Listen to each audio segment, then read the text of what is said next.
اچھا، موسیٰ علیہ السلام نے جب اپنی ماں کا دودھ پی لیا تو اب کیا ہوا؟ وہ عورت فرعون کی مجبوری بن گئی۔ ظاہر ہے کیا فرعون نے اپنی بیگم کی فرمائش بھی پوری کرنی تھی۔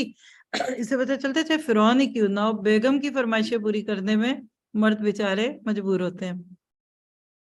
اب کہنے لگا کہ اے بوڑھی عورت تو ادھر ہی رہ، نہیں میرے تو بچے کا ان کو بھی لیا، کہیں گے میں نہیں لاتی، تیری ضرورت ہے دینا ہے تو دے دے مجھے بچہ۔ اور اس طرح ثم رجعناک، موسیٰ واپس اسی جھونپڑی میں آ گئے۔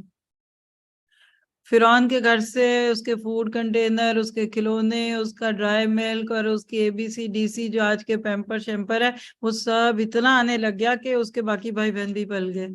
اس پہ اللہ کے نبی نے کہا تھا کہ مومن کی مثال تم میں موسیٰ کی ہے، اپنے ہی بچے کو دودھ پلائے اور اجرت بھی لے۔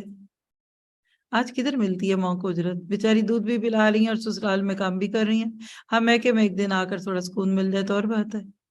موسیٰ کی ماں کا یہ کردار اللہ کا ایک مومن کے ساتھ تعلق اس کو دکھاتا ہے۔ اگر موسیٰ کی ماں پچھلی نشست پہ بیٹھنے پہ راضی نہ ہوتی تو کیا یہ سارے لاڈ اور چاؤ دیکھے جاتے؟ تو جب آپ کسی کی مجبوری ہو نا تو پھر آپ اس سے اپنی قیمت وصول کیجئے۔ آپ ماشاءاللہ خواتین ہیں، آپ نے کئی سال سے اپنے گھروں کو دیکھا ہوا ہے، اب آپ اپنے شوہروں کی مجبوری ہیں، آپ اپنے بچوں کی مجبوری ہیں، تو آپ اتنی چھوٹی چھوٹی باتوں پہ کہ وہ آپ کے دین میں دخل دے یہ ہے تو آپ ان کو اپنی ضرورت کا فیلنگ دیجئے۔ اس کا یہ نہیں ہوتا کہ لڑائیاں لگا لیں گھر جا کر، لیکن غلط چیز نہیں ماننی۔ مجھے ہمیشہ ان عورتوں پہ افسوس ہوتا ہے کہ جو اتنی ضروری ہے کہ ایک عورت صرف چند گھنٹے گھر سے نکل جائے تو واپس آپ بھی جاتے ہوں گے تو پتہ نہیں گھر کیا بنا ہوتا ہوگا، اور چھوٹے بچے ہیں تو شاید استبل ہی بنا ہو گھر۔ عورت کے بغیر گھر نہیں چلتا، اس میں سچ ہے۔ اگر مرد کے بغیر چولہا نہیں چلتا یا جیب نہیں اجازت دیتی نا تو عورت کے بغیر گھر گھر نہیں ہوتا۔ ہے وجود زن سے تصویر کائنات میں رونق، تو اپنی شہرت پنے کو کیش کرائیے۔ آپ اپنے شوہر کی مجبوری ہے، کیش کرائیے۔ جو ان کو آپ سے چاہیے آپ کو بھی تو ان سے کچھ چاہیے۔